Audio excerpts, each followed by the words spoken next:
have us approve the last meeting summary. And I'll just note that Catherine Fleming sent some corrections to her own statements that she made. It was regarding the conversation with C. Terrence and her thoughts around philanthropic groups.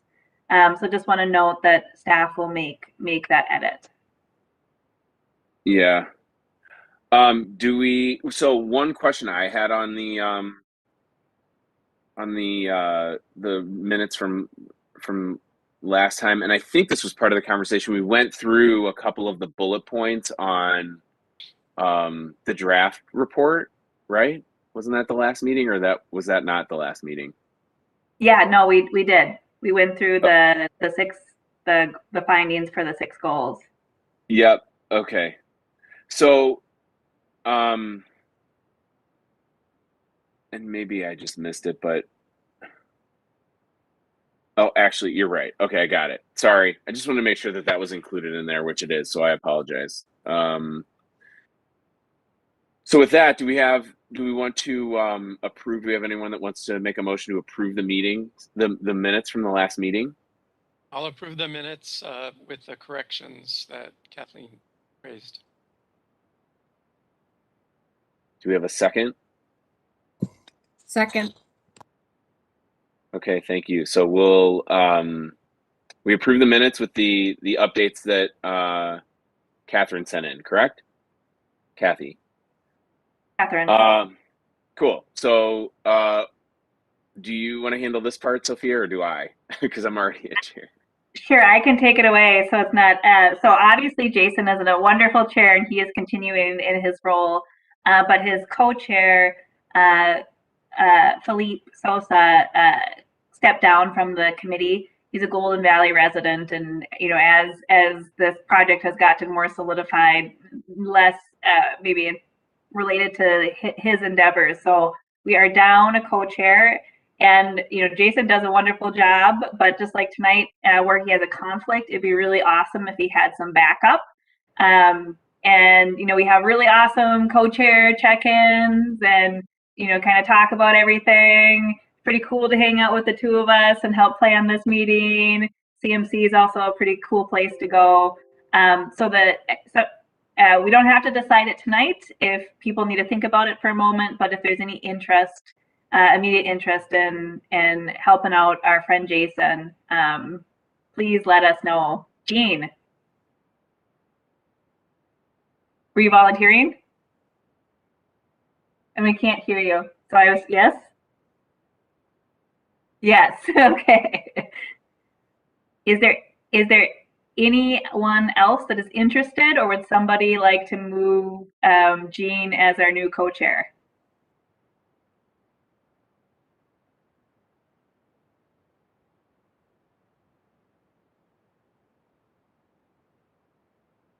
And Jean is interested?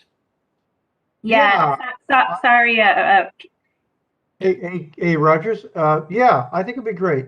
Okay. Jason and I get along well. We are totally in line with everything that's going on. It would be nice if somebody else wants to do it. Go for it. I'm not hearing a ton of people, so I'll move that Jean to be our co-chair. Great. Do we need a second, or does that? Yeah, if the committee could just say aye, that'd be great. I mean, you don't need to do the formal process with this; it's Okay. more consensus. But it's just nice to know that there was agreement among those in attendance.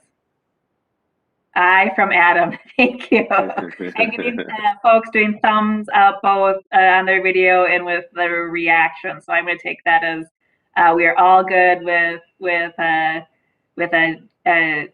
Jean filling it. Thank you, Jean, for stepping up. It's really really good. We will get you on the CMC meeting invites. Obviously, you probably weren't preparing it for this month. And Jason's usually there to give an update, but you guys can figure it out for future months as well. And we'll have a chair check-in. So okay. If everybody's ready, the rest of the agenda tonight is to review the comments received on the draft report. Myself and Dan will kind of cover that, and then the second item is to hear from C. Terrence Anderson, who's already on the call, about the work of the anti-displacement group. Sound good to everybody? Cool. Okay. So we released a draft report on December 13th, and there was a 45-day comment period plus holidays. So that ended on January 25th. And what I'm going to do tonight is just kind of give you a summary of what we heard, as well as how that fits in with each of the project goals. So if you think about the next round of reports and why we got public feedback was to see if how we're analyzing these goals, if what the community had to say about that. So that will be the framework of kind of the presentation tonight. So we got comments from a variety of different sources. We had a comment form online. We got 132 responses. There's people could email in. Got about 13 of those. We got letters from each of the cities along the line, as well as Maple Grove. And then we've had this interactive map, and really want to highlight that because the community engagement cohort has really used it as a tool to get the broader public comfortable with commenting on the project. So we still got a bunch of comments that way, almost 300. And then we had a series of open houses in each city, both in person and virtual. And while our overall attendance at the open houses was greater than 55 comments, 55 people decided to write something down and submit it to us. So in the virtual events, that was through the chat. In person, that was comment forms or post-it notes. On the interactive map, I just want to break down a little bit of like where those comments went, because we get asked that a bunch of like, we got all these comments on the map. What were people commenting on? A little bit in the visuals, just easier to kind of show. But most of the comments, so over 100 on Lowry and over 80 on West Broadway, the majority of those 300 comments. We did get a bunch in Brooklyn Park, about a dozen in Crystal, and about 50 in Robbinsdale, and then some were just, as you can see, by the random dot in St. Anthony. Also some that went beyond the borders of the project. Often those were about desiring various connections in the future. So it's not completely, random. Okay, so I'm gonna do a little bit of overall theme, and then I'll get into the specific goals. And so some of the things that we heard kind of pretty consistently through a lot of the comments was this need for efficient transit options. And that came out in a variety of ways, but overall this kind of people speaking to how the transit system could work best for them. Whether that was a Crystal resident thinking about how they could get into downtown, a North Minneapolis resident thinking about the stops that they would need to reach their various destinations, et cetera, et cetera. So kind of that gamut of things.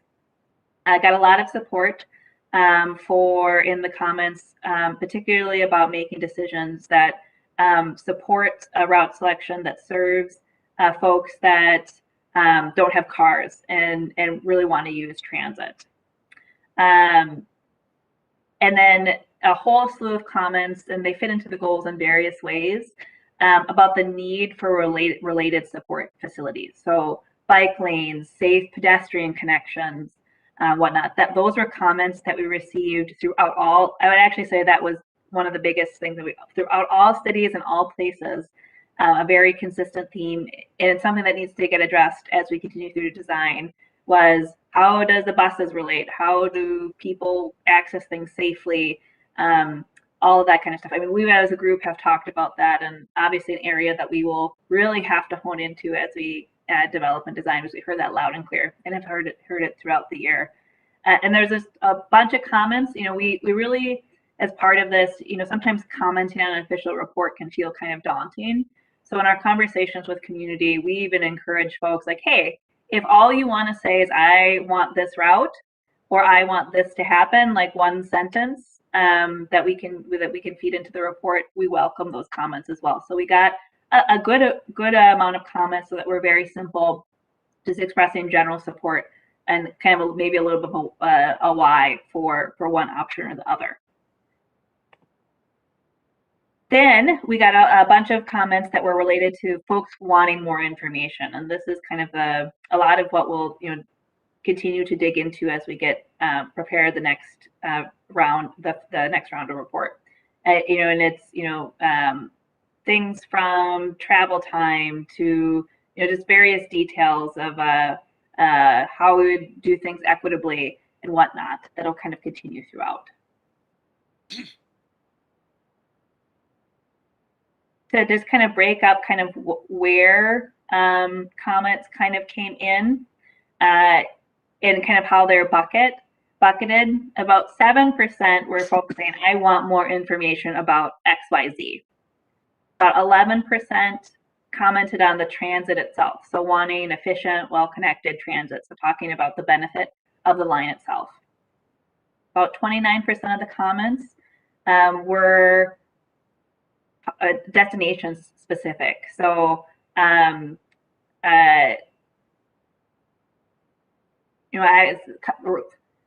tripping over my words. Is somebody saying something like, it's important, I support XYZ because it reaches this destination. Like, for example, North Memorial Hospital or something like that. And then what I said before, kind of 14% was in other investments that folks wanted to see with the LRT. And then about 17% was thinking about minimizing impact. So bringing up an impact that people saw and asking us to find ways to minimize it or evaluate it, moving it forward. Can I ask a quick question about that, Sophia? Sure.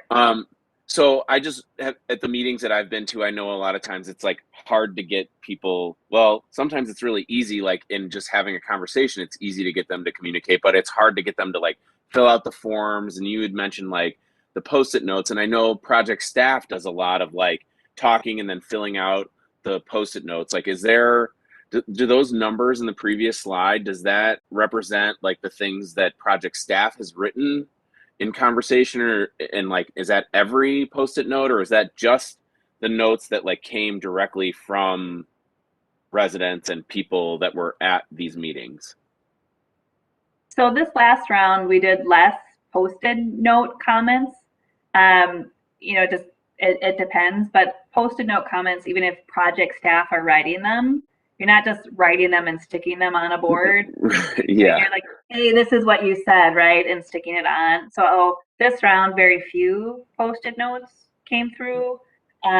We were just answering a lot of questions. So sometimes that you don't get a chance to do the Post-it notes. Most of them were written comments. A lot of them were also comments in chat.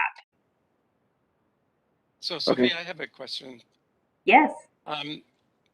So with regards to the last comment that you just made, the bucket list that you just made, it was related to, now I'll bastardize the language, but talking about addressing issues that people brought up, making sure that we think about that as we progress.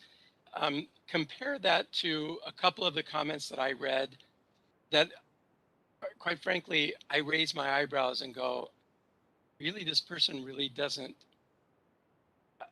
understand that the light rail is not going to separate the city between north and south. I mean, physically, yeah, but it's not going to create this permanent fissure that is not crossable.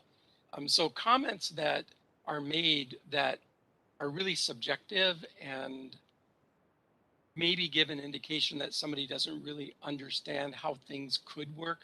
Do we rephrase those and put them in a positive way, or do we bucket those as negative comments? So that's a good example of a kind of comment where, how do I put this? Like, we take it as a challenge, right? Is that people are not, maybe they don't have experience with a light rail system, or they don't, or they envision University Avenue, but they don't know what it was like before. Right. And understand how closer the street feels, or how easier the pedestrian improvements that occurred. And so while that might not be something that we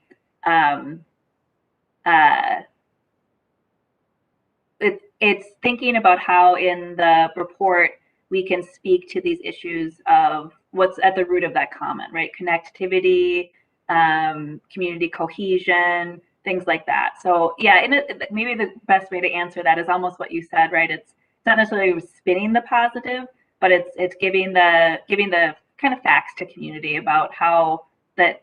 Well, you don't want to blow off a worry, right? But talking about kind of walking people through that process, because it's it comes up in multiple places, right? Of how that would work, and there are places where we need to develop design more, like where are doing we have signalized intersections, but are there other places, like especially when you get into the Minneapolis area, that you'd need mid-block crossings or things like that, where we haven't where we're still refining to answer those. Hey, Sophia, I'd like to add into that because I think what Rogers brings up is a good point. I read all the comments. There's a lot of friggin' comments. And you can take all of them and you can put them in little buckets, little packets, whatever you want to call them, where people in all different neighborhoods and areas, concerns, had similar concerns, similar positive feedback, and similar I really don't know because I don't have the information. Is there any way that you could look at all of that data, put it into groups of I don't like this for this reason, or I like it for this reason, and give some feedback so we can get some answers to give to our residents in our areas about what is going to be done. Because just getting comments is great, and doing a graph and chart and Pareto chart is wonderbar, but people want answers. So have you ever thought about doing that? Yeah, Sure, maybe Gene. even creating fact sheets that could be distributed to help clear those confusions up. Very, very much so, and especially for some of the themes that we've heard kind of consistently throughout the year, really kind of speaking to how we can address them, when they can be addressed, right? Because another thing is we don't have all the answers right now, but we can explain a little bit more where in the process some of that also occurs. This is an aside, but gives an example of something that I was talking with somebody today about is, for some folks, we were at 90% design. And so there's even this misconception that, well, we'll figure out these other parts of the routes and then we'll just start construction, right? But there's all this environmental process and design work and station area planning and all this kind of stuff that has to kind of come along with this project before we're at that point again. So yeah, I mean, the staff's first cut of some of the comments was really to how to advance to our next release of a route modification report and really tying that into the goals. But it also gives our team themes, right, of things that we need to continue to talk about. And I would say that, especially where you hear across communities, like Jean mentioned, right, like pedestrian safety, whether you're in Brooklyn Park, Crystal, Robbinsdale, or Minneapolis, people want to know about pedestrian safety. So talking about that process. So yeah, that great feedback. I think that our team can continue to think about putting together more resources for folks. We actually have a kind of a one pager, maybe it won't be more than one pager, kind of in the works, somewhat for that purpose. Any other questions or feedback for us, the things we should consider? Okay, I'll dive into it more. I'm sure there'll be much more to talk about. So kind of how I have it set up is we'll hit on the goal and then we'll hit on kind of per place in the corridor. Some have more comments than others. So to goal one, the basics of improve transit actions and connections to jobs and regional destinations. Things that kind of came up overall was the need for LRT to kind of integrate with our transit system, and look and exploring that more into the future. And one of the kind of comments too is that Lowry and West Broadway both are good transit routes. So how would you serve the route that's not selected? Going in a little bit to Area 1, folks talking about park and rides being walkable, and kind of the connection to that broader world up in Brooklyn Park being to have those connections. Crystal, we got a lot of comments about traffic. Similar in downtown Robbinsdale, and just folks talking about serving the businesses and then connections to neighborhoods, and whatnot. For So Lowry, can I say one thing on that one, Sophia? Sure. Just because I was at one of the main meetings at Elam Church in Robbinsdale, and I know that as it relates to jobs, one of the big questions that kept coming up that people were asking about was like the nature of traveling to work has changed, and that not to suggest that transit isn't needed, but people were definitely asking like, hey, so many people are working in a hybrid environment or remotely, that like as it relates to connections to jobs and specifically to like downtown Minneapolis, that the nature of that work and that travel has changed. And it didn't really seem like that got mentioned, but I heard a lot of people talk about it in that meeting. Sure. So maybe to talk about that a little bit, is we do have to remember that not all jobs can be done remotely, and part of maybe not even so much this goal, but some of our equity considerations are all of us right now get to sit virtual, and that's a luxury. Not all jobs, especially in even those in healthcare, right, that are been shepherding us through this pandemic, cannot be virtual. So there's a lot of people that have stayed on our transit network because they will always go into physical spots, and then having express routes might we might not have as much 9 to 5. Our daily rides. Jason, I see you shaking your head, so I can stop. Well, no, I totally agree with you. I guess I just feel like it was one of the big, like that was something that just kept getting asked, and it's not included as something that was even talked about on the sheet. So I'm not expecting you to, like, I get why we need transit. That's what I'm saying. Like, I understand. I'm just saying that, like, to me, that felt like a large theme of the conversation, and it isn't represented in what was like the feedback from Goal 1 in Robbinsdale. Okay.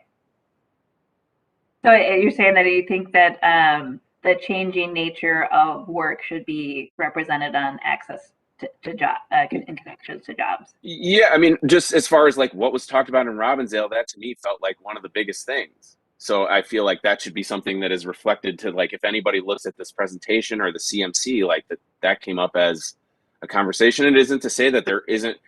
I mean, to your point exactly, there's a lot of people that can't work remotely and they have to use transit to get to where they need to go. So it doesn't mean like that. I guess, I don't know. There's like positive and negatives. It's just more of like what was covered in the meeting. And I haven't been to every meeting, but I was at that one. So. Yeah, and I would say that this is meant to be a summary. It's not necessarily comprehensive. So open to feedback of other major buckets. Okay. If you read the comments, what Jason is saying is correct. But the fact is that the light rail serves everybody in all communities, and not everybody's going to really agree with everything. But the concerns about how this is going to be implemented, people just want more information. And if we can give them a little more clear idea of information, I think all of these naysayers and negative people will come online, because the bottom line is that the whole project is a good project, but we need to address the concerns of all communities that are represented and making comments, and they're all kind of about the same.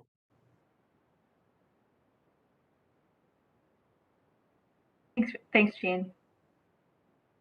Yeah, I mean, I would agree, Sophia, that especially in suburban communities, Crystal, Robbinsdale, and even in Brooklyn Park, certainly the common theme of one of the questions was, do we really need to continue to move forward on a major transit project based on how the nature of work has changed today? Now, we know we may have 15 different answers to that question, right? I would have never guessed, 2 years ago that people working at home like they're working would be a real thing. And 3 years from now, am I going to still be sitting in my kitchen, or are we going to be doing something completely different? We don't know, right? We don't know. But I think what I'm hearing is it might ought to be reflected somewhere in a common theme that, work and travel patterns changing, and the issue of how that impacts this project is a thing. We'll get to it later, but I think it's forgetting goal 3 or 4 when you talk about sometimes about the cost of the project. That's where we had kind of put a lot of those comments, like when we were going through them and bucketing them, because the interpreting it as kind of, is this project worth the dollars in a sense, given XYZ. But yeah, so noted, Jason. Thank you. Okay, so I love the conversation. So people keep jumping in. It actually makes it so I don't feel like I'm just talking all the time. Because part of where we want to have discussion too is, and I actually queued this up. Jason and I talked about this, is as we're going through these comments, if you think that there's something that has been important to your community that maybe didn't get reflected as much in this last round of comments, that you think the project staff should be really paying attention to, that's part of the conversation that would be really beneficial today. Okay, so this first bullet on Lowry is a good example of how you sometimes get contradictory comments. So folks, writing in, for example, that an opportunity would be that stations east of 94 could provide access to underdeveloped areas around the river. So kind of that idea that maybe that would spur a change and be an opportunity. You have another commenter writing in something along the lines of the locations between I-94 and the river is mostly residential, and or industrial, and there's little residential, and access is difficult. So that's it's sometimes really interesting to see that dichotomy and the things that people are thinking about. And to kind of go more into that, people bringing up things like the serving zero-car households, destinations that you could reach, and the opportunity to bring more businesses to the area. Concerns, again, pedestrian crossings and how that all works, and a little bit of that along Washington, that you may be bypassing some of the heart of the community. For West Broadway and kind of goal 1, people noting that an opportunity is that West Broadway is a vibrant place of cultural and economic corridor. There's many destinations where people are trying to reach. So if you think about your improving of transit, and kind of concerns, thinking, a little bit of, again, that pedestrian safety comment coming through, right? People mentioning that, if getting late in the day, sorry folks, concern about how traffic operates today, and as you put the station in place, is it a friendly environment to walk to? So comments along those themes.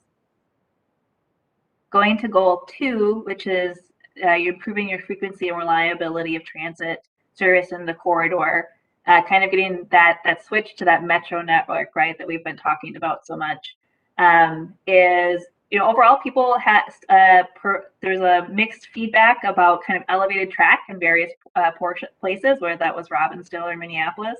Some saying like, oh, I'm for sure don't do that, or others kind of commenting, hey, can you continue to look at this?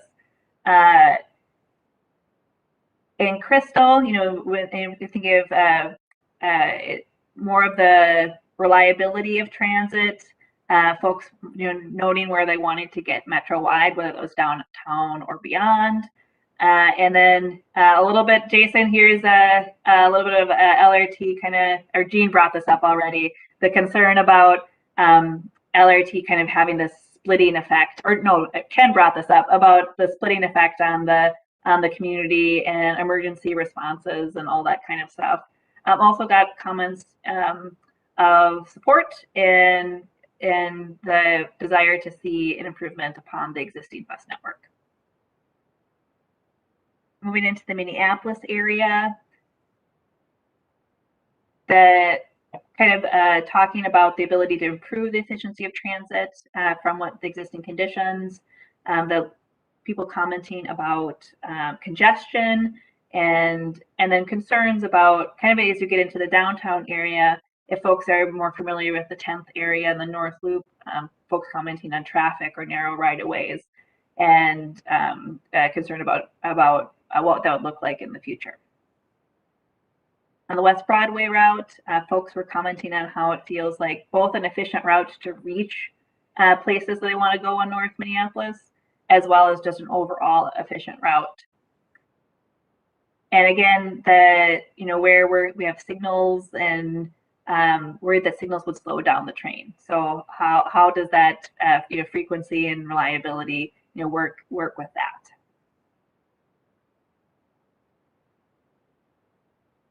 So this is where we would bucket, I think, goal 3, which is provide transit improvement that maximize transit benefits while being cost competitive and economically viable.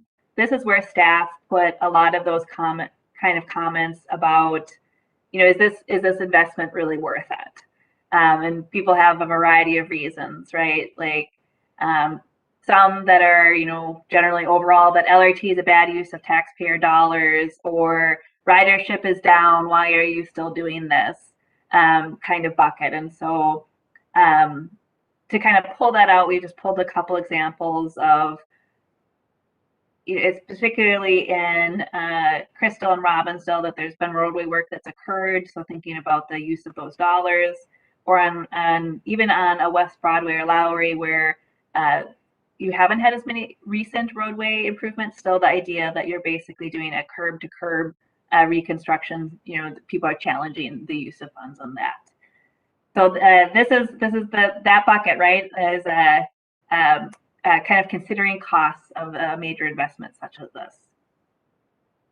In goal 4, supporting community development goals, a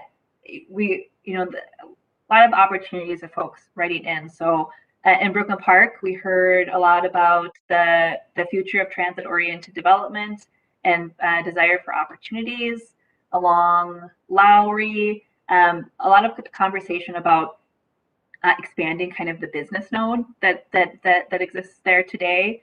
And then there's a few areas of vacant property and people asking for affordable housing and a focus on that.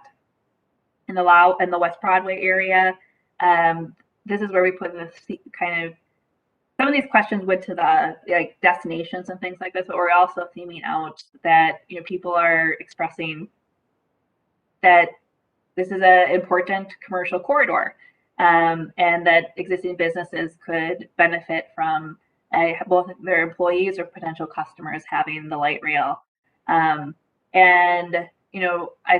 With an opportunity, but also kind of a make sure project office thing, is that ensure development along this very important commercial corridor supports small businesses that are there. Oh, I hear waving. No, I have to leaving. go, so I'm gonna head out. Thanks, everyone. Bye, Jason. Bye.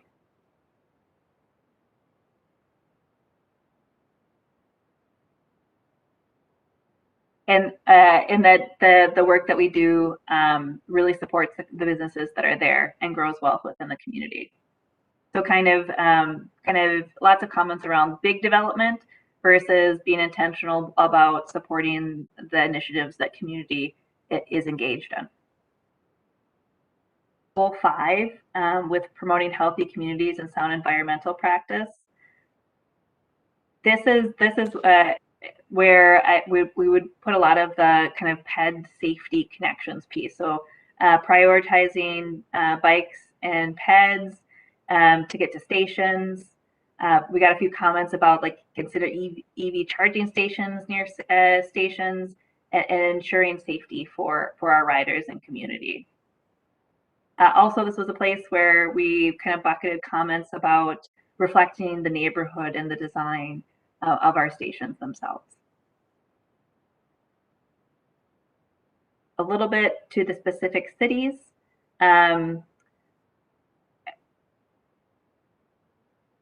This is also where we kind of put bucketed specific requests. So whether that was pedestrian bridges or concern about particularly amenities like North Memorial and noise and things like that, were part of our comments. In the Lowry West Broadway area, kind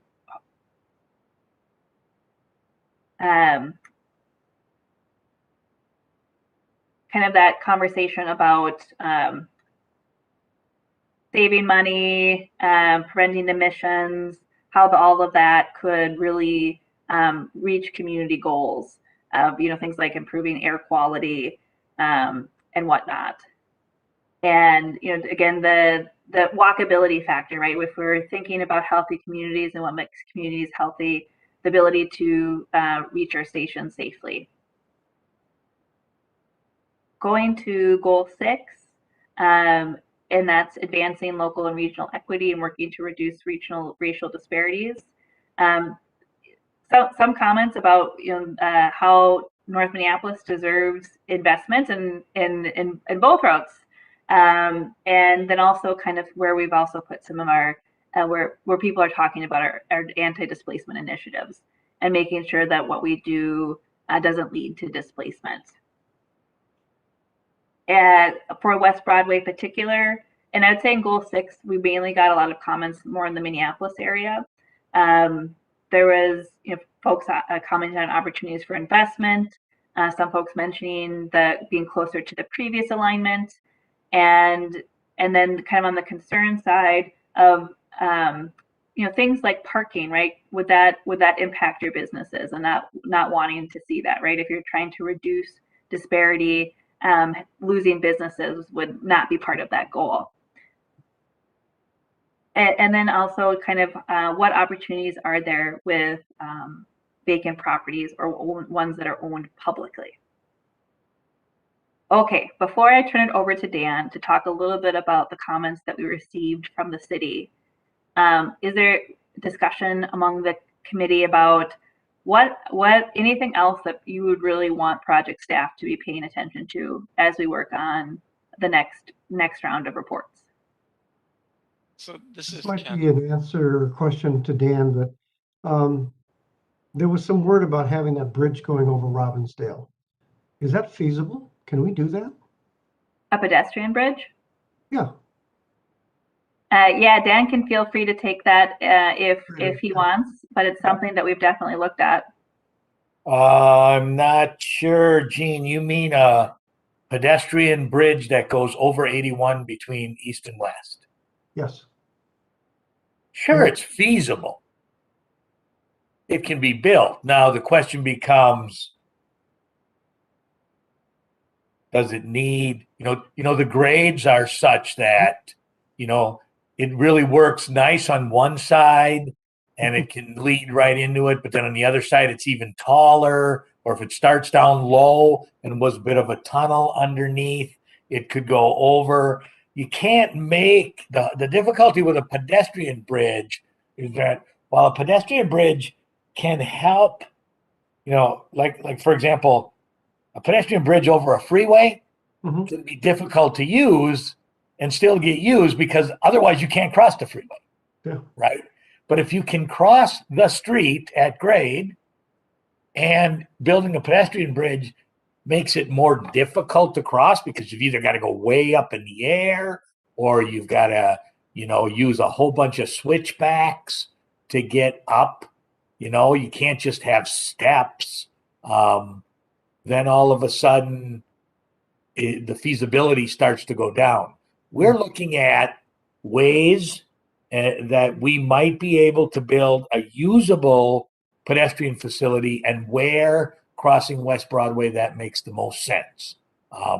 That will be a continued part of our design as we go forward. So it's a challenge. It's not simple.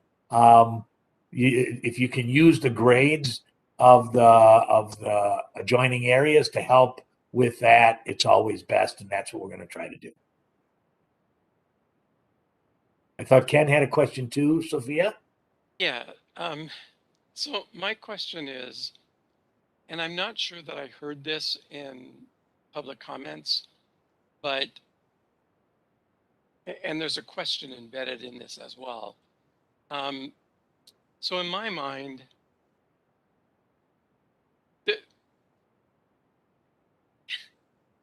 in my mind, the light rail makes the most sense.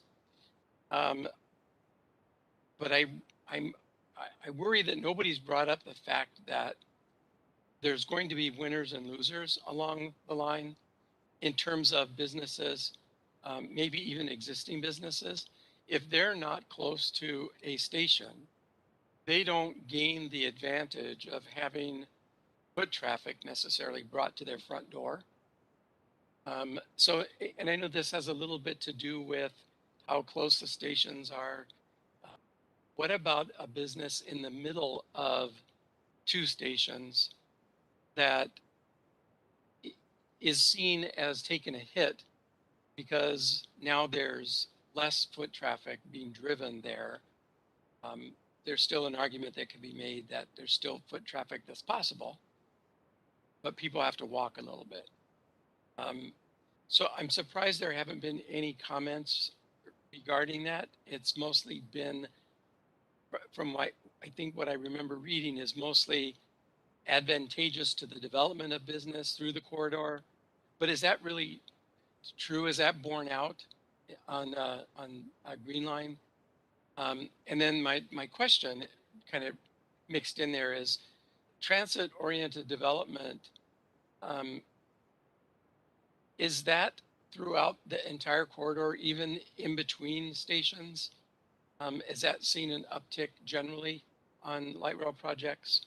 Or is it just mostly around the stations where there's added foot traffic? So that's a complex question, and maybe some of the ways to tackle that is, you often see the intensity of development closest to your stations. You take, for example, like our Southwest project that is under construction, but still has a lot of planned development happening around it. You take like a Blake Road, right, and there's going to be a lot right at the station that is occurring. I think the way to parse some of it out too is where the different contexts that you're in. So in some places like a West Broadway, you're in a very dense urban area where you have businesses basically the whole length. Whereas different parts of the corridor, kind of like when you're traveling in North Robbinsdale into Crystal, there's more nodes of activity.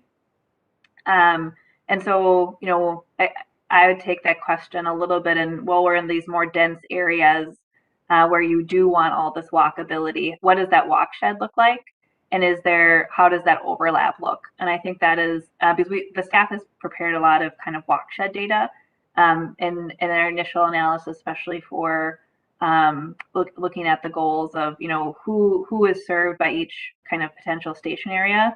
And also note, we don't have our stations fully placed, right? So how they end up getting placed within these station study areas that we have. Well, we have options. There's some area.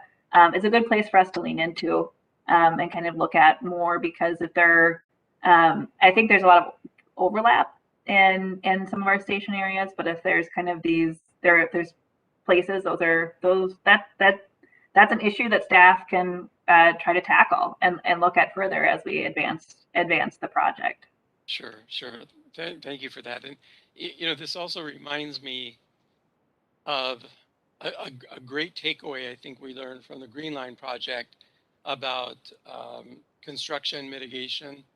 There was a lot of concerted effort in working with businesses during construction to try to mitigate the deficiencies that construction would impact their walk-in clientele. And I realize University Avenue is a very different animal than what we're looking at on the Blue Line extension. It lends itself to helping create a stronger backdoor entrance in parking lots for some of those businesses as a mitigation effort to try to reduce the impact that a company might be experiencing because of the construction. I would hope that we look towards something like that, especially in the highly densely business areas or business corridors. For sure. I mean, that's part of what we got to do is pick where we're going to be, and then through our environmental process, as well as kind of further design, those are the kind of things that we need to tackle. Kind of on the back end of the project staff this past year, we've talked about how on the technical side, we have issue identification teams, right? As we've looked at these routes, as we've gone through things, we're kind of trying to identify what are our issues. As we move into the next kind of couple years, that switch shifts, right? Is how do we resolve these issues that we've begun to identify, and finding solutions, just like you brought up, are very much a needed part of our work plan. And to Jean's earlier point, when the community is asked questions many times and they're looking for information, those are places also we'll be able to really start to answer. Jan, anything you want to add to that? Well, obviously, as Ken knows, I know a couple things about how to deal with businesses during construction with all the work on University Avenue. And you're right. I mean, that'll be a lot of it. We'll have a lot of the learned lessons, the ones that worked on Green Line construction, and we'll bring those to this project as well. I like your part about the idea of winners and losers. Remember, we spent some time laying out stations for University Avenue. The community demanded we have more stations because they felt those additional station areas would generate additional investment at those corners. And to the end of anybody that knows what's going on along University Avenue today, they would see that, they would understand that, yeah, there is more. Right. There is more happening at those corners. But you also can't have a station every block, right? I mean, then it loses the effect of light rail. So where does it make sense? Where can we get the biggest bang for the buck? And then how do we protect the areas that don't have stations so that, number one, they're not impacted, and if they are impacted, that they're not left out there, and we still have good access both for vehicle traffic, foot traffic, and any other way people want to get around. So that'll become a big part of it as well. Sophia, you want me to go on to talk about some of the feedback we got from the cities? Sounds like we're ready. And if others think of anything else to add to discussion, we can take it back up before we jump into Terrence's presentation. So we did get formal responses to the draft route modifications report from 5 cities in and along the corridor. Minneapolis, Robbinsdale, Crystal, and Brooklyn Park, all that have direct access to the Blue Line extension, as well as the city of Maple Grove to the north and west of the alignment, all provided feedback. The letters and/or resolutions that we got from each of those cities have, you guys should have access to all of those. You can see their comments directly. As we put together some common themes from those, we put them on these particular slides.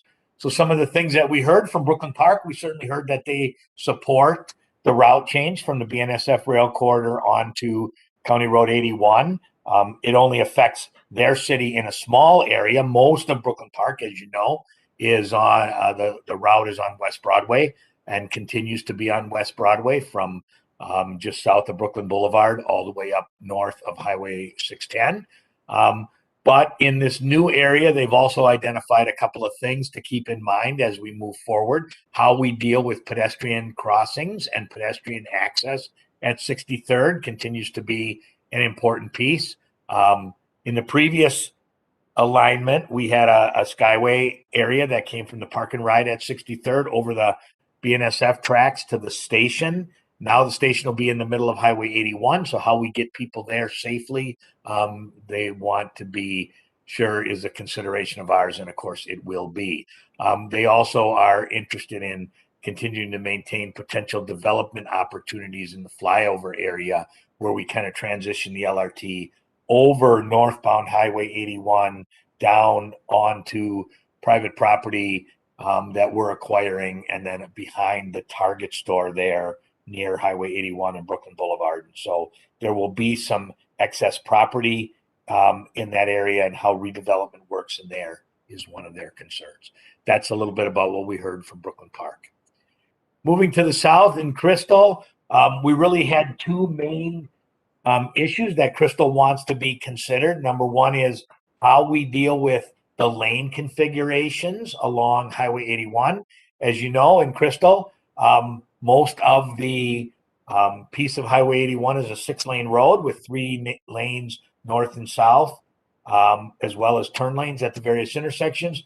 We are looking to utilize some of those through lanes for LRT so as not to do a tremendous amount of additional widening in there. In doing that, the city wants to make sure that the traffic impacts will be addressed from taking 4 lanes, 6 lanes to 4 in some of those areas. And again, that'll be part of our ongoing work as we look at this, as well as their concern about what will be the end configuration at the Bass Lake Road, Highway 81 traffic intersection and station area where we have a station in Crystal. How will pedestrians get there? Will it be at grade? We've shown to this committee and others in the past the possibility of an interchange there where Highway 81 through traffic would go over Bass Lake Road and pedestrian movements would be at grade, separated from that higher speed through pedestrian traffic. Is that the right idea? Should this continue to all be at grade? What's the safest? What makes sense? That will be part of our ongoing work over the next number of years in both environmental study and engineering to look at those pieces. So those were their primary concerns in the city of Crystal. In the city of Robbinsdale, they sent a resolution that identified a number of topics that they wanted to address. One of them was they felt in Robbinsdale that while we call Area 2 the segment that goes from the Minneapolis-Robbinsdale border through Robbinsdale, Crystal, and up to the flyover in Brooklyn Park, we look at that all as one area because it's where we move from the railroad alignment to the Highway 81 Bottineau Boulevard alignment. They believe that north and south of Highway 100 are 2 distinct areas and ought to be treated differently in the report. North of Highway 100, where it's mostly Crystal, it's a 6-lane roadway. It's a different configuration than the downtown Robbinsdale piece. They've asked us to consider Area 2 as an Area 2A and an Area 2B, and to look at the and evaluate the routes a little bit separately. We concur with that. We will do that as we move from draft report into the final route option report, and we'll talk about those 2 differently. The impacts are different. The lane configuration is different. For the roadway, the impacts will be different, and we will identify them separately. The city also asked us, though, to consider a no-build option as part of the route selection report. And while a no-build option is viable, it's not viable in this process in terms of including it. What we're doing here is not trying to determine viability of what we should build and whether or not we can clear the environmental hurdles and identify it. In this particular case, we're identifying the proper route or the recommended route to move forward. When we do the environmental work associated with the selected route, we will have a no build versus a build in terms of environmental impacts. And so it will be addressed. It just won't be addressed in this process. It'll be addressed in the next steps as we look at the feasibility and environmental impacts of building this LRT line. Minneapolis provided us with a long list of comments that they are looking for additional information on to help guide the decision making between a Lowry and West Broadway route. Very good comments from them, very pertinent information.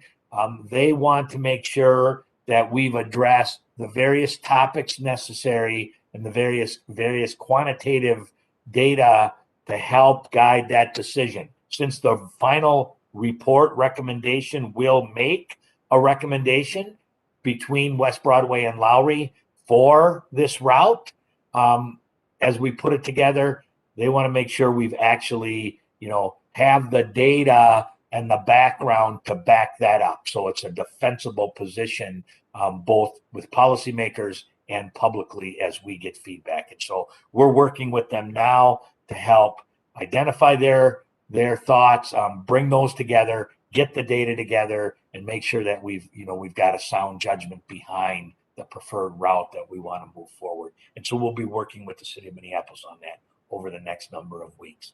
And then, in case we haven't talked about it before, Maple Grove has now kind of knocked on the door and said, hey, this LRT thing seems kind of cool. While we're going, and we understand your route goes up in through Brooklyn Park on West Broadway, past North Hennepin Community College, and up north of Highway 610.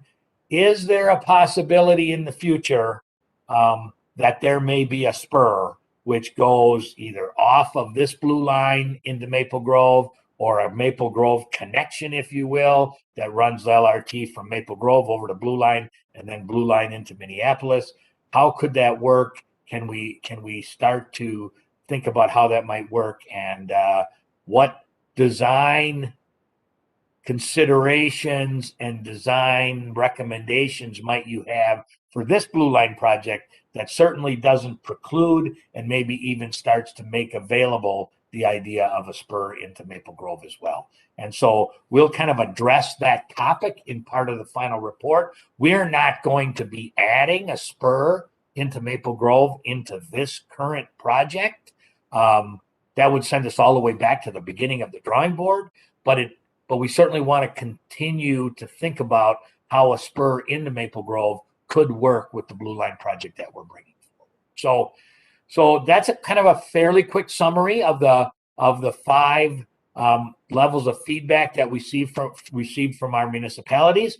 So those are all very important topics to us. We want to bring the municipalities and their comments along with us. So we'll be addressing each of those as we move forward, and that'll be part of how we move the report forward as well. So questions, thoughts before we kind of saw about what the cities are telling us, and how we're addressing those before we kind of, Sophia wraps up how we're considering all the comments and what our next steps are.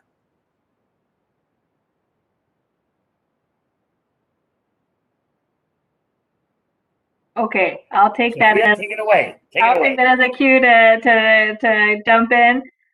So we kind of think of the comments that are received in kind of 2 types of buckets. One, the comments that are consistent with themes that we've previously heard.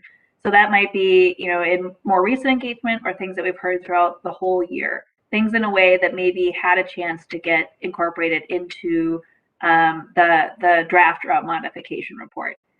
To Jean's earlier comment, that doesn't mean that we're ignoring those comments. In some ways, it's thinking about how we can strengthen or make clear kind of responses to them, but also, just noting that they're consistent with what we've been evaluating as we've gone through the process. And then there's all the comments that are the request on new information, right? So the draft route modification report did contain a lot of new information for folks. Well, folks came along with us on the process, and we didn't want any surprises. It was still seeing information packaged in a new way. So that's really where the staff is sinking our teeth into and making sure that we provide that information as we go into the next stages. Because the draft report did not contain a recommendation, we still we'll still make sure there's time for public comment on that recommendation. You know, we always want to leave room that that there's something that also needs to be considered. And so that's also our next step is with this next report. We'll still have a time to engage with community as we come to selecting a route and moving forward. So that's what to expect. That's what to expect from us. And with that, I'll pause and let there be any kind of additional conversation before I turn it over to C. Terrence to do some anti-displacement updates. Maybe Jean, you read every single comment? Did we at least reflect it against the goals in a good way? We still need answers, but the answer to your question is yes. Okay, awesome. Sometimes I want to make sure that if we're hitting the mark, right? With the, and I might need. Yep, I actually need to pull up your slide deck to see Terrence. So give me if you want to intro. I just need 1 second. Sure, yeah, thanks, Sophia. It's good to be with all of you tonight. Just hoping to give a little update on where we are with this anti-displacement work. Just kind of keep it all in the loose. Not a huge update, you know, where the research isn't done. Still working on that, though. I'll talk about that a little bit. And yeah, just hoping to make sure that everybody knows what's going on and what to expect and all those kind of good things. So good to be here.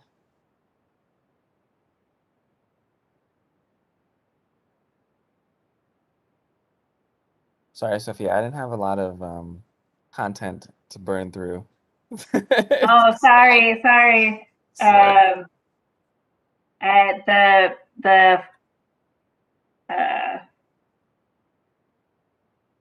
No worries. I was having trouble with my network drive, so just got to get up the PowerPoint. Okay. Well,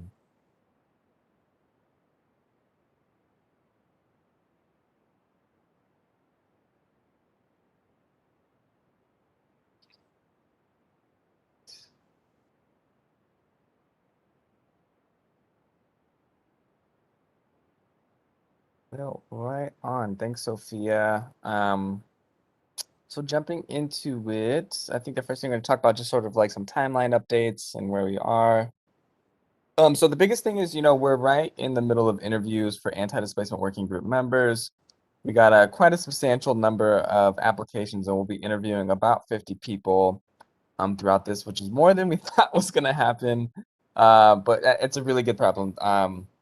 I really want to thank Peggy Sue from this committee. I'm not sure if she's here tonight. I didn't think I saw her.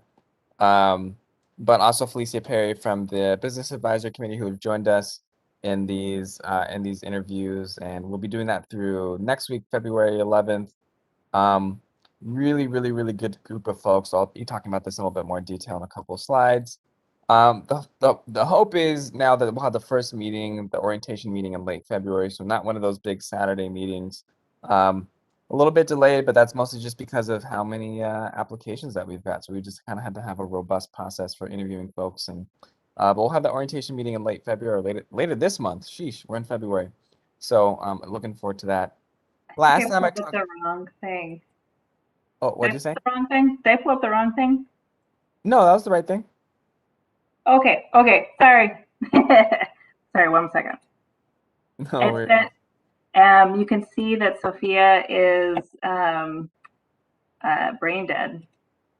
No, it is all good. It is 7 o'clock at night. I know you've been on all day because I was in a meeting with you at 8:30 this morning. So I get it for sure. So one thing I talked about last time, we're not doing the month-to-month meeting thing for the anti-displacement working group, but instead of going to this sort of smaller meeting schedule, primarily centered around these big Saturdays or full day Saturday meetings, just to give y'all sort of an expectation of what that's headed towards. May is when we're thinking we'll have that first big Saturday meetings, which will be centered around lessons from the existing blue and green line light rail, including the blue line extension planning. So what's been happening over the past 10 years in here. September, we'll be talking about housing and cultural displacement. October, we'll be talking about business displacement. In February, we'll be talking about finalizing recommendations. All right, that's February 2023, not February of this month, of this year, or the month that we're in right now. And so what I really want to sort of center around that. So we'll have these big Saturday meetings, but they're not the only time that which we'll be engaging the public around this project. Of course, I think aspects of those big Saturday meetings will be public. Welcome all of you, of course, to be in those meetings. But it's also a good way to think about at what time we'll be talking about this stuff in general with the public, right?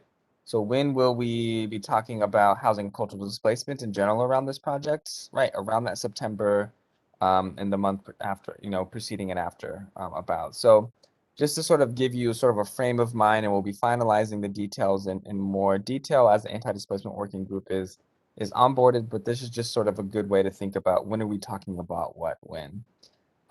Qualitative and quantitative research has begun. I'll be talking about that in just a little bit later on in the presentation. And to that last point of what I was just saying, we're planning overall outreach and engagement on the project around the full Saturday meeting timeline. So when can you expect us to come back to this group around any particular element, right around those same timeframes? So going to, I just wanted to bring this slide up because I want to, once again, sort of reiterate the expectation that I want y'all to have for us, which is, that we have the anti-displacement working group, but that's not the only place that we should be having this conversation. In this group, along with the BAC and the other sort of official committees of the project aren't the only places, but it's how does this show up in community? And of course, all of you and a lot of folks are connected into different communities and constituencies. And, we really got to think about how do we partner with y'all in sort of like delivering the sort of digestible information that you could take to your communities, your family, your friends, the people that you're connected to really understand this project. But it's also, even more than from the perspective of understanding, say, the research, it's about, how are y'all connected into the different qualitative research in particular. So people showing up in the context of interviews and focus groups and those different sort of things. But also, having open houses and other aspects like that. So what we had a great conversation, I thought, last Friday with the project team. But I mean, by that means Sophia and Kathy and Joan and Dan about really syncing, this organizing or engagement from the project as a whole with this, right? I'm sure when y'all are talking about alignment, people are asking about anti-displacement, and surely it'd be the case for us too. And so, we want to build this expectation and build this program out that, it's not just talking to the anti-displacement working group, but it's talking to the community as a whole, right? And so co-developing the expanded research agenda, convening community and government stakeholders, convening a process to develop the recommendations, right? And working with all the cities is certainly part of the plan. And so what I'm hoping that y'all really think about, you don't have to give me the feedback today, is how do you want this work to show up in the communities that y'all are connected to? Right. And I think it can look like a lot of different things. I think culturally, it can look like a lot of different things. We know not everybody wants to read a research report or even see a PowerPoint or even go to a large open house meeting.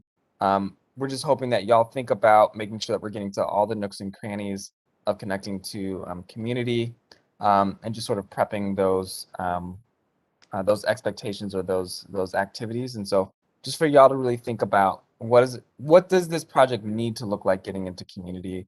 And I think we're open to that. We want to build towards that. I'm asking the question really early, knowing that these things are much later on so that we can actually, consequentially build towards that.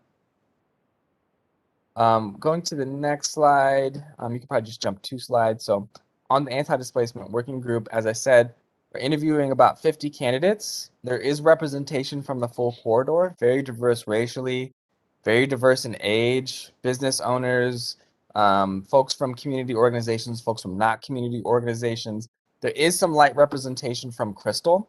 So I think that's one thing that we're going to be monitoring. So you might see, even another call from some targeted groups if, say, the interviews don't work out. But largely, the candidates are amazing. Like, I think it's going to be really difficult for us to make a decision on this context. I don't think, is Peggy Sue here? Peggy Sue's not here. Okay. But yeah, I was just gonna have her see if she wanted to comment on the interviews if she was.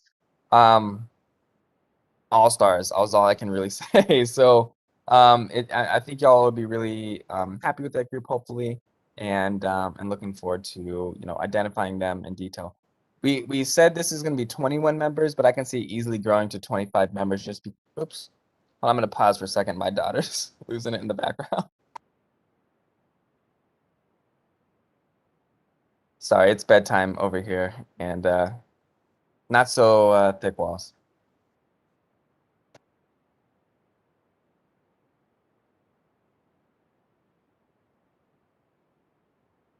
All right, I'm sorry, y'all. Work from home.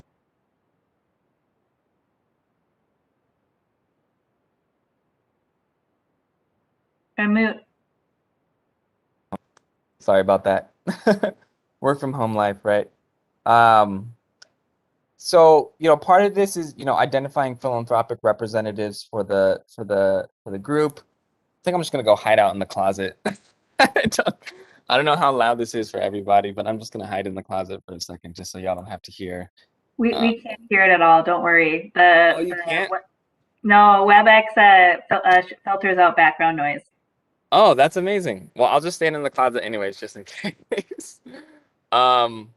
So we're looking for philanthropic representatives as well for part of this work, and so I'm just naming the organizations or the philanthropic organizations that we're sort of targeting in this work. So the Phillips and Minneapolis Foundation, McKnight Foundation, Northside Funders Group, Headwaters. Each of them represent sort of different interests, different sort of I don't know, what can I say? Focuses in their different grant areas. Some of them is in sort of people power, like Headwaters really focuses on organizing leadership. Right, McKnight's really focused on like equity and does a lot of different things. Minneapolis Foundation, Phillips, they all just have a different focus, businesses and those different sort of things. And so just wanted to name to y'all those groups that we're thinking about. And then, the governments are also identifying their representatives and their internal working groups as well. If you remember that from our last presentation, but they'll sit, of course, on this group as well, and developing their own internal groups to sort of process the information that we're getting to. To the research plan, the things that are highlighted in green are the things that we're basically we're queuing up or we're starting. So I just wanted to give folks an update on where we are with that, right? So the review and the best practices in anti-displacement policy locally and nationally. Starting that case study for the existing blue and green lines, knowing that that's the first full Saturday meeting. And then going for a thorough baseline study of the Blue Line Extension corridor and the needs assessment for the investment in the corridor. So all those things are underway. Of course, I'm not reporting back on those things, but just so to let y'all know what we're up to. So also to think about and to make sure, like, what are your research questions within that? Of course, we're still filling out that research agenda with community. Of course, a big litmus point is when or litmus test is when we meet with the anti-displacement working group for the first time later this month to solidify that research agenda. So think about those things. Again, you don't need to say anything to me today, but just to know how we're moving, still building, and still opportunity for y'all to really help shape. Or in this context, the questions that you have that are pertinent to y'all being able to make a recommendation around anti-displacement policy programs and investment. Still time to shape those research questions. So I just wanted to, so I've been saying, giving a shout out to Kathy. She developed this slide, which I think is just really beautiful. So good work, Kathy. But I think this is just a good way. I loved how she thought about this, how the work that we're doing is not just this theoretical exercise for the purpose of understanding displacement, but rather it's, of course, again, to get to those practical policy programs and investments that are consequential to addressing potential harm in this community, and more importantly, to make sure that the Blue Line extension is beneficial to community, right? And so I think she had really good thinking on This was the it's not the Public Works Steering Committee, it's the Community Works Steering. Community Works. One day I'll remember that. I promise, Kathy. Community Work Steering Committee. Some of their programmatic goals: so expanding wealth building opportunities, creating sustainable community vision development, increasing access to skills for sustaining jobs, and amplifying success and vibrancy of cultural and community assets. And I thought that's a brilliant way to think about it. About each of those 4 different places where we are really focusing on in those full Saturday meetings and how they might show up consequentially towards those goals. Again, this is the place that we're trying to get to. This not a theoretical exercise, but we want to consequentially shape the things that y'all in community really care about. So just wanted to share that. I think that's the last slide. So, I think really just giving y'all an update where we are. We're in that building out process of this project. Loving the interviews and the folks who are stepping up to do that. So yeah, but with that, if y'all have any questions, comments, concerns, praises, any of those good things, this is y'all's time. Well, we can forget the praises, but I have a few questions. Fair enough. No surprise there. Could you comment on the knowledge level of the folks you've been talking to so far? In the interviews, you're saying? No, I'm talking about regular community people. I'm not sure what you mean by regulars, like as we're talking, like anybody who just gets in contact with us. For the most part, I mean, I'm assuming, and you can correct me if that's not a correct assumption, that the people you're interviewing have a certain level of knowledge or information about the blue line extension. Well, I mean, I think everybody has an interest in the blue line extension, but I would say, the knowledge level, if you're speaking about anti-displacement or just about the project as a whole, either way, I think the knowledge already in the place really, really varies. We've had anything from planners, who do that as their formal job, who've been interested in, we've interviewed, to folks who are just interested because, their community or business association or whatever wanted somebody to be part of this conversation, but didn't really come with a lot of pre-existing knowledge. So it spanned quite widely. And then, a lot of these folks, I haven't heard or seen as names that have popped up in this project before. So I think we got a pretty wide cast of folks who come from varying places. Hey, Terrence, could I maybe provide a clarity too in the Sure. question? Is that the folks that they're interviewing are applicants, so people that submitted applications to be on the anti-displacement table. So in a sense, they're doing Kira's doing their due diligence to make sure that the people that are placed at the table will really stay very involved, in the process, and be a great reflection of the community. So sifting through was many applications to make sure that community is well represented at the table. And just noting too that while Peggy Sue's not here, both herself and a member of the BAC are in the interviews with them, really doing really in-depth work to make sure that we have a great working group in place. So I just want to make sure that we're not thinking he's random reaching out, right? It's responding to those that applied, and we had a very robust process the Kira had a very robust process to make sure the word got out for that application. So just wanted to add that as well. When you say robust, how many people applied? We got just under 70 applications. So it's not many. Okay. I think that's quite a bit, actually, in my experience. Yeah. I mean, this is a large project that impacts thousands. So, okay. And are there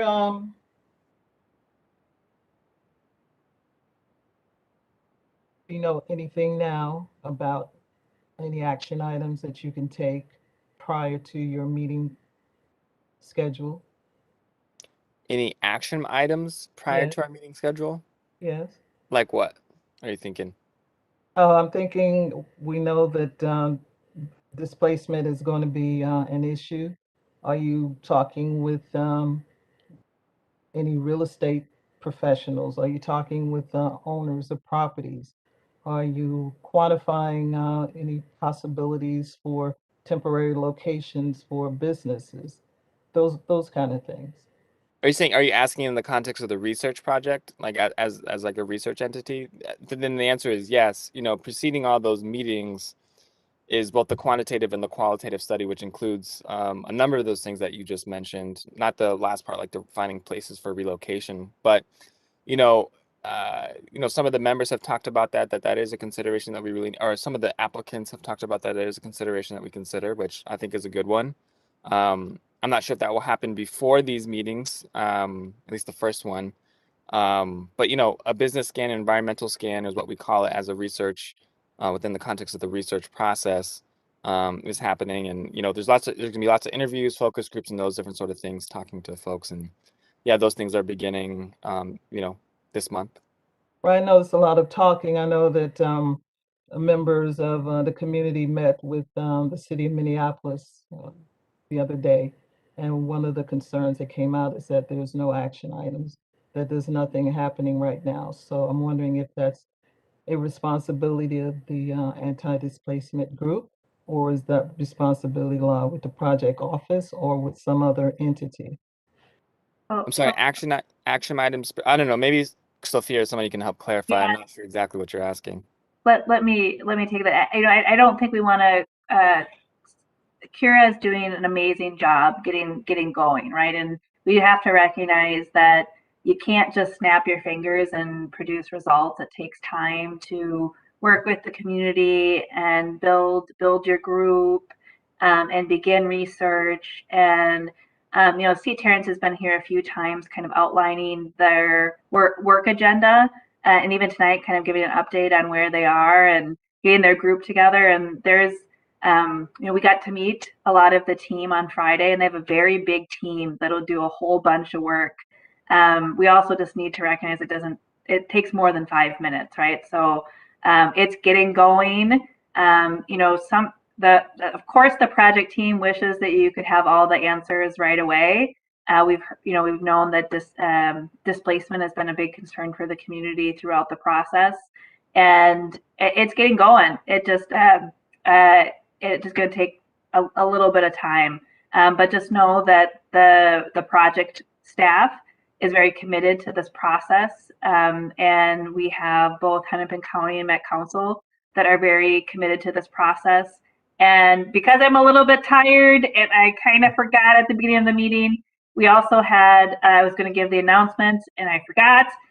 We also had Governor Walz earlier in the week as part of his budget request give about $200 million to the Blue Line project. Obviously, that still needs to go through the legislature, but part of why and then his reasons for why that was included in the project was part of this equity lens, right? And serving these communities in North Minneapolis and our northwestern suburbs. So I would say we even have a vote of confidence at the state level of this good work that is beginning. And I see Dan coming on camera, so feel free to add to that.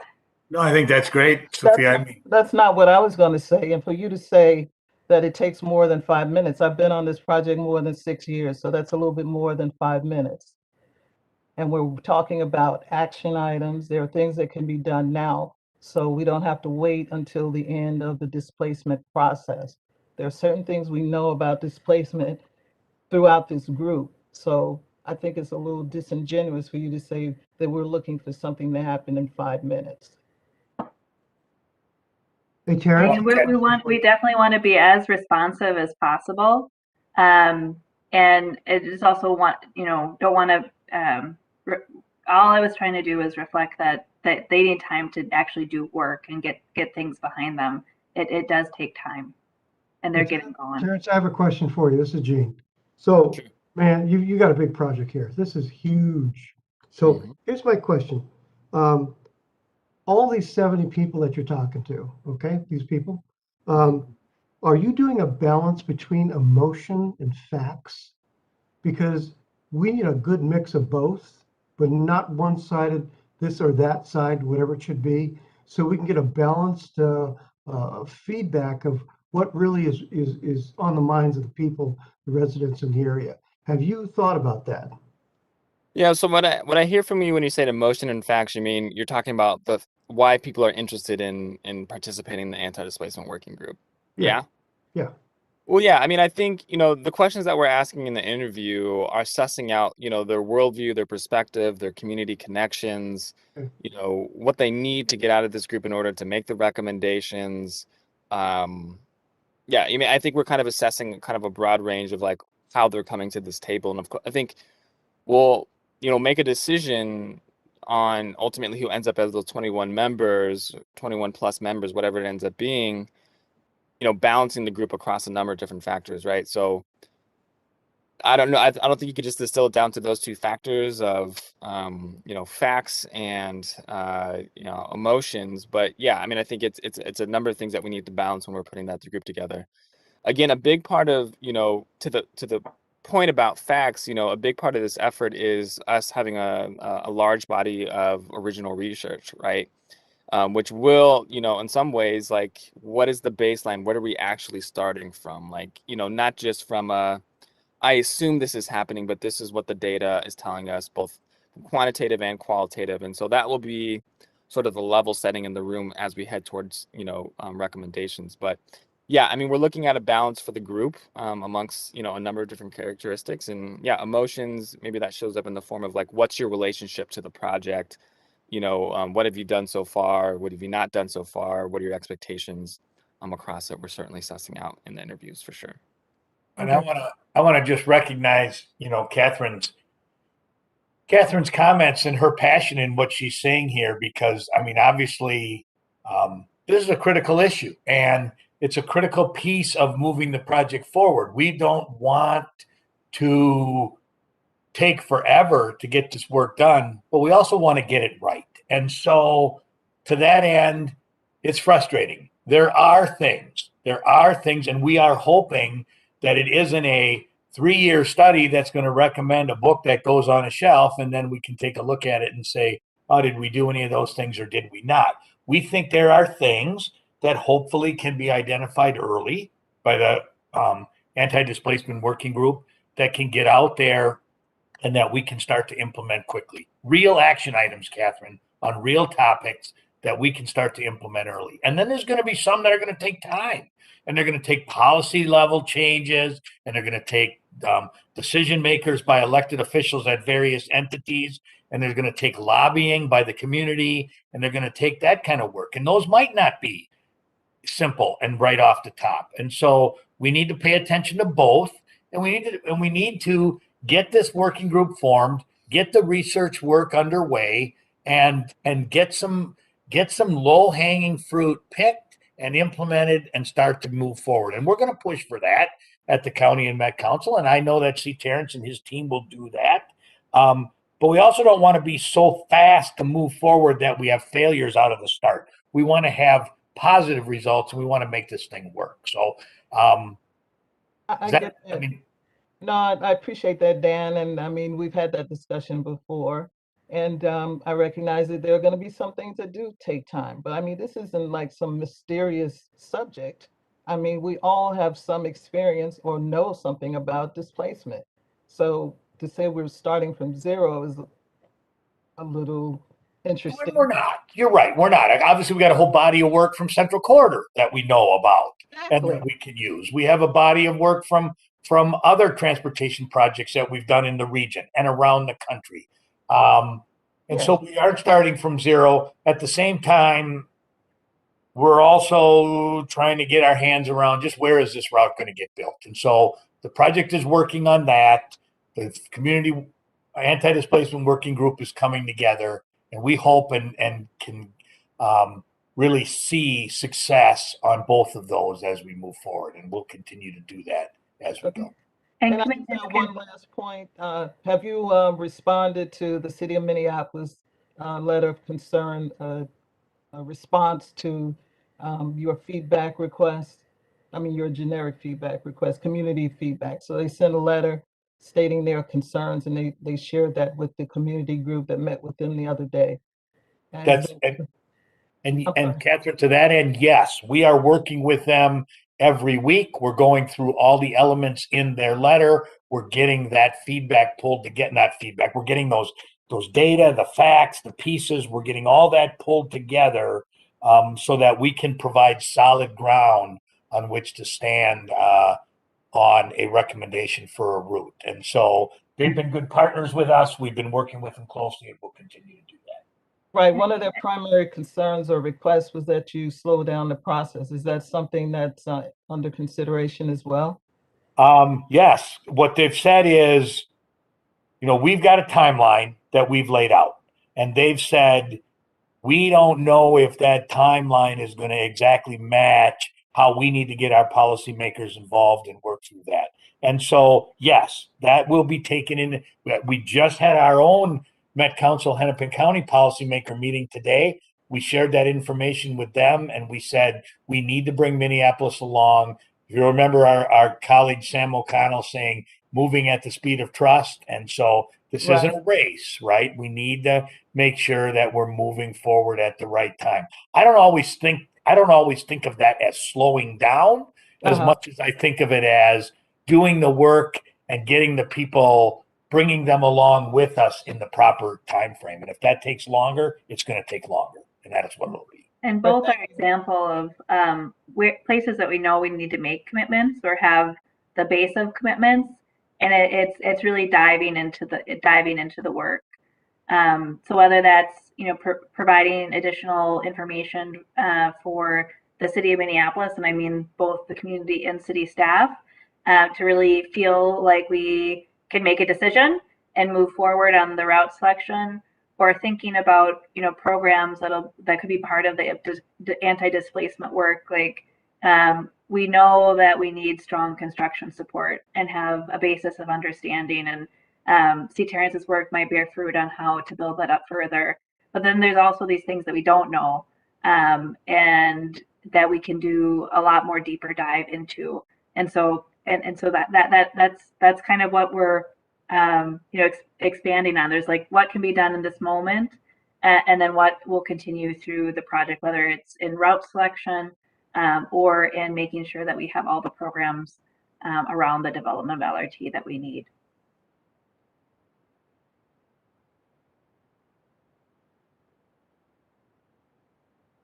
Catherine, if I cut you off at all, did you have any last thoughts or comment, or not last, any additional thoughts or comments? Not on that. I appreciate C. Terrence's update, and definitely Dan's comments about how you're moving forward and addressing the city of Minneapolis concerns. So, yeah, it's really important that we are in partnership with the city and very committed to that. I always feel like I cut people off a little bit on the virtual lag sometimes. So I don't mean to, folks. Catherine, always good to hear from you. Always good to hear from you.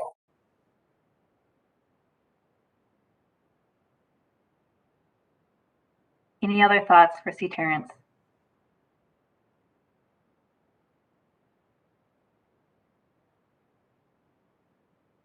Okay. Can we call it a night, folks? Yeah, Gene, can we call it a night, Gene? Chair? Hold on, Dan. One more thing. Talking about next meeting. A couple more hours, man. A couple more hours. Okay. All right.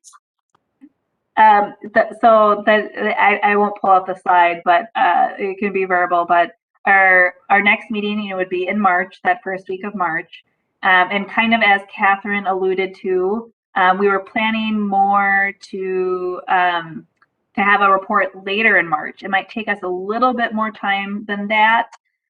So anticipating now that we would just cancel our March meeting so that we have time to kind of get the report together, and then finding a time in April. But just want to make sure it's okay with the committee that likely we would cancel our March gathering. We'll see. Terrence will have met then. Sophie, I apologize if I don't remember the date. It'll be very close, Catherine. how dates are working out is that they might have, but he wouldn't necessarily have turnaround time to, kind of prepare an update. Just because, it's even getting, the community together, there's also getting governments to respond. So if there's any delay, we might not have the time to turn around and update right away. Okay. April works. Okay. Well, Jean, as our new co-chair, I'll turn it over to you to make the final call of the night and ask for the committee to adjourn. Are there any additional questions, concerns, opinions? This meeting's adjourned. Good night, all. Wonderful to see you. Thank you. Have a good night, everyone. Have a good night, everyone.